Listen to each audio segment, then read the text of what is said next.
Battleworld Siege #1 Secret Wars. We're here, Joel, and look at who it is. Yeah, it's Abigail Brand, which is interesting because just by the cover and everything, I had assumed, oh man, Polaris sure looks different. That's exactly what I thought too. I was like, oh man, they're bringing back the only series that me and Joel apparently like. No, it's Abigail Brand. Actually, I love it in the very first page. She's fighting an alien, but it's not just any alien. It's one of those Joss Whedon created aliens for his X-Men run. So I'm like, ooh, that's a fun reference. Now, what's different about Brand is that unlike all the other people who have been thrown on, the shield as punishment by God King Doom, she actually wanted to go there was the thing. And of course, it's the shield. It's basically the wall from Game of Thrones. It's to keep all the nasty, bad stuff away from, the good, doom-fearing kingdoms of the world. And we see a bunch of the different members there. There's Brand herself. There's a bunch of Cyclops clones. Yeah, that's... like, I guess, why not? They're basically like the archers that they rain down eye blasts and everything. We also see Kate Bishop from the 1602 universe and Miss America, two characters who, if you read their books, you saw the events that made them break Doom's rules and get thrown onto the wall in the first place. Right, and they're actually on this wall. They're keeping giant, morphed ants? Yes, giant ant monsters. And why, yes, Hank Pym is responsible for those. You see, he went into the Outlands, into the Wasteland, to try and stop the zombie plague. He's like, oh, I'll use ants to stop zombies. And what he ended up doing was creating a horrible ant-zombie hybrid. Way to go, Pym. Way to ruin everything. Yeah, so the story actually... Did you like how it flowed? Because, I was expecting a lot more, of this character development, and then kind of they threw a curveball at me when Kang showed up. Yeah, Kang the Conqueror freaking shows up, and basically he's like, look, I need to whip this wall into shape. And it's funny, too, Kang is being a bit of a Doom kiss-ass, where he's like, yeah, I'll get the wall in shape, and I'll stop all these other bad guys, and then Doom will love me and want to give me a promotion. And Brand's like, shut the fuck up. Yeah, just shut up while I break you. But it's even better than that. Brand basically explains, the purpose of the shield and the wall is to keep all the Doom troublemakers in one place. And, she even says, well, what should happen if we fail? And she's like, well, we did fail 30 years ago when Ultron robots rioted all the way up to Doom's castle, and then Doom just used his god power to put them back. So basically nothing we do here on the wall matters. This is all just busy work just to keep us away from everything else. So there's really no point in anything. Only really in us surviving. Right. And it's at that point another Kang from the future travels back in time and then dies in her arms saying the shield will be destroyed. And that's actually it. That is it. That's literally it. So, I'm a little conflicted, I'm not gonna lie. I'm interested in Siege. I'm not won over by Siege in the first issue, but I am certainly interested by it. When they called it Siege, I was expecting a retelling of Siege, the story that happened, because it's also the same font and everything. So I'm like, oh yeah. And then it's nothing like that. It's like the Siege on the wall. So I'm like, oh. Well, that's the thing with these Secret Wars tie-in. Some are actual sequels to the story you remember. Some are in name only. This is an in name only one. Yeah, exactly. And this is Siege, which apparently when you told me we had to do issue #2, I forgot we did issue #1. We did leave that one to the last second, and it's funny, this one came out rather quick. It came out quicker than I thought it would, and as we dig on into this, we actually learn a little bit more about Abigail Brand's #2 on the wall, and we find out that the shield. I guess the shield and the shield wall, they're the same thing. I keep getting Game of Thrones flashbacks, and it gets even more Game of Thrones-y, because this lady here, we find out she's basically Uncle Benjen. Is what she is that she had a romance going on with the Ileana Rasputin of Limbo, which made me think, wait, does that tie into Inferno? I stopped reading Inferno, but basically... Thank God I wasn't reading Inferno, so I had no idea what they were talking about. I'm like, what? That's basically what they're talking about. That's kind of the cool thing about Siege, is that it ties together a bunch of stuff from all the other tie-ins. And basically her mission is that she was going to take the very dangerous job to go out into the Deadlands on a mission with the Hell Rangers, which is an amazing name. That's quite good. Okay, I'm gonna give it that one. Go Hell Rangers. And she only really took the job because she's like, look, if I don't take the job, Kang is gonna take the job, and fuck Kang. And so of course she goes missing after this. No surprise there. Now, did you feel a little slow on the pacing, like really slow during this comic while reading it?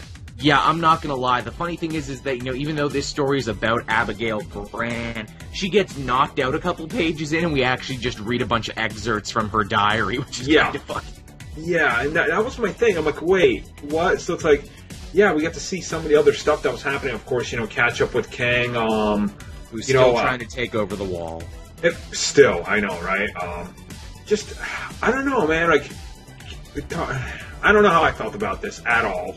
There's a lot of interesting stuff going on there. They actually give a lot of characterization, surprisingly, to one of the Scott Summers clones, who defies a direct order to try and, protect Abigail and, try and keep her in charge and everything, because, Kang being Kang tries to bait her into a fight very early on, a fight that he would almost certainly win.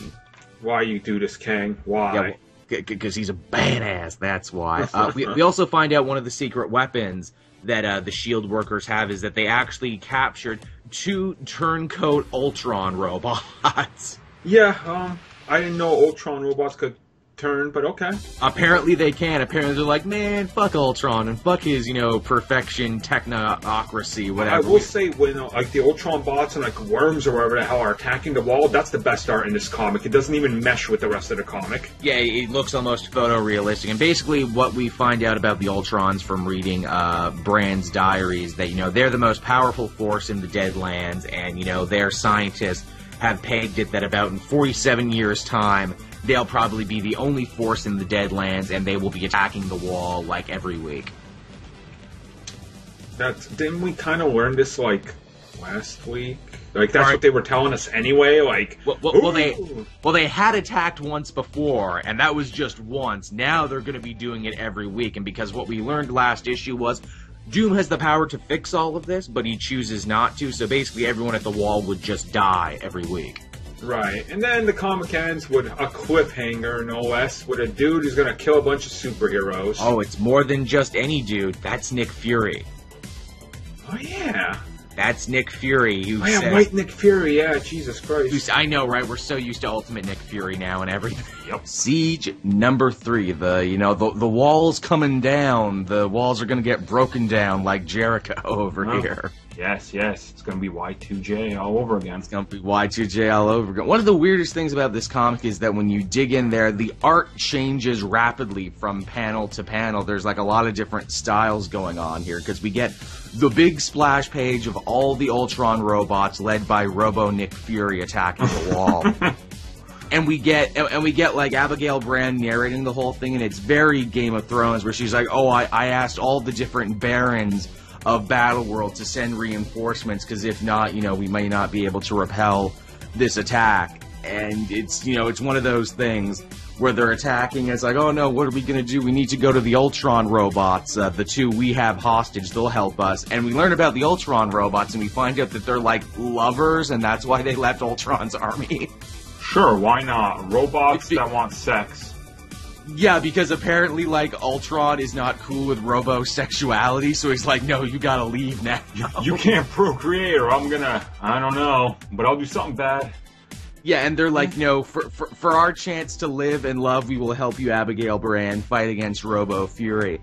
And for a second, it looks like they're going to win, but they can't do it, so it's Kang who's like, okay, I'm gonna drag Robo Fury through a time field, and by doing so, I'll run him into all these chrono mines, which are things that exist, apparently.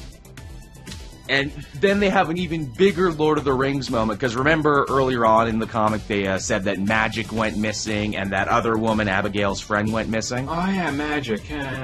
Yeah. Well, they show up from the east. The army from the east comes with the zombies, and then the zombies fight the robots. You forgot, though, she has a sweet-ass looking lightsaber thing. She does. Magic's totally carrying a lightsaber. And we find out, again, they dispense with this very quickly when you think this would have been a big part of the story. They're like, oh yeah, we didn't go missing. It's just we established our own kingdom out in the Deadland. We used our magic powers to take over zombies, and now we rule zombie land. And Abigail's like, oh, thanks. Yeah, okay. And you figure, like, man, this story's kind of all over the place, isn't it? And yeah, it is totally all over the place, because Kang comes back, and he's all happy. He's like, yeah, I did it. I defeated the Robo-Fury, who we never got an origin on, or why, or anything, but I did it. It's like, I guess we can all live happily ever after now. And then who shows up on the final page? We got Thanos.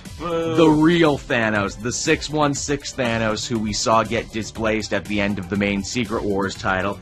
He shows up and he pulls a total Kanye. Because they're celebrating. He shows up clapping. He's like, look, I'm going to let you finish, but I'm Thanos and I'm the greatest Mad Titan who ever lived. Oh. And you're all going to have to deal with me right now. Prestige and prepare to be entertained by the great cover, and that's about it. Yeah, as we dig on into it, Thanos is meeting up with Kang, not Kang. We were talking wrestling just before this, so you know, Kane's the demon! The demon Kane is meeting up with the Mad Titan. But yeah, so Thanos is there, and surprisingly, Thanos is pretty chill, honestly. Yeah, he's not very Thanos-y in this. He's just kind of like, yeah, guys, take me in, you know, do whatever. I mean, it's not like you can kill me or anything, so please take me inside the wall. And obviously, what happens with Thanos here dovetails nicely with what we read in the main Secret Wars book, and that is, Thanos only wanted to get taken inside the wall so he could talk to Ben Grimm. Right. And as we learn what Ben Grimm is, in case some of you guys haven't, spoiler alert, the wall. He is the shield. Yeah. He is the wall. And Thanos basically says, you know, doesn't this all seem wrong to you? Doesn't this seem messed up to you, Ben Grimm, that Doom is king and you're a wall and friggin', you know, Johnny's the sun? Doesn't it seem like he's punishing you guys in particular? Isn't that just Marvel punishing Fox? Yeah, really? Yeah. Doom is God King Fox. Oh, it's good shit. But that's, you know, when you say that, it's like, it sounds like it's going to turn into more in this comic, and it really doesn't. That's pretty much about all that happens in this comic. No, we kind of figure out Thanos is like, you know, take me in because I have information about the next attack that's going to come and hit the shield because I've been living on that other side, and ooh, maybe I, you know, prompted these attacks, maybe I didn't, maybe you'll never know. And we've got like Michelangelo or Galileo, I can't remember which one. He's on the shield wall apparently, and he's making like enlightenment cannons to shoot robots and zombies, and then they all end up dying. And giant Ultron zombie ghosts. And then Miss America, whose story we've been following all the way from A-Force #1 to here, she just kind of walks through a portal and leaves because she needs to be in the 616 universe when this is all over. So she's just like, fuck off, I'm going to my own comic now.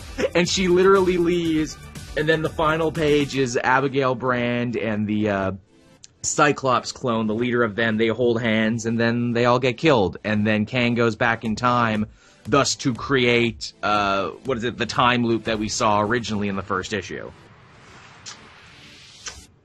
But you forgot, though, movie Ultrons are walking towards them. They're totally movie Ultrons. They're so movie Ultron. So, yes, Siege #4. What the fuck was the point of any of this? See, we're a week late behind on this, and I remember reading it and I forgot everything that happens. Now we're reviewing it, and I'm like, wow, this was really shitty. Yeah, you went away to New York Comic Con, and it's like, oh, are people going to be upset if they don't get Siege? I'm like, I've read Siege. People are going to be upset regardless.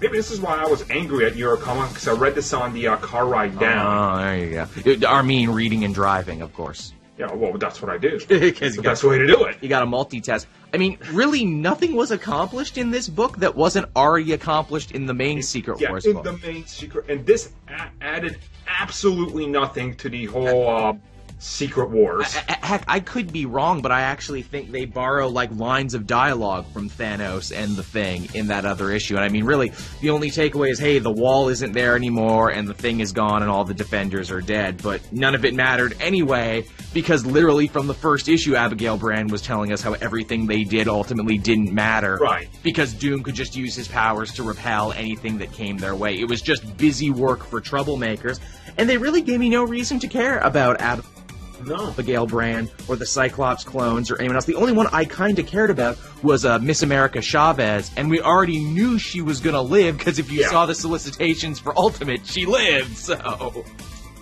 What a nothing book this was, and what a nothing series this ended up being. And I remember there was one issue we genuinely liked. We're like, wow, this is pretty freaking good. It was the second one when Kang showed up and he was being kind of a kiss ass and everything. That went nowhere.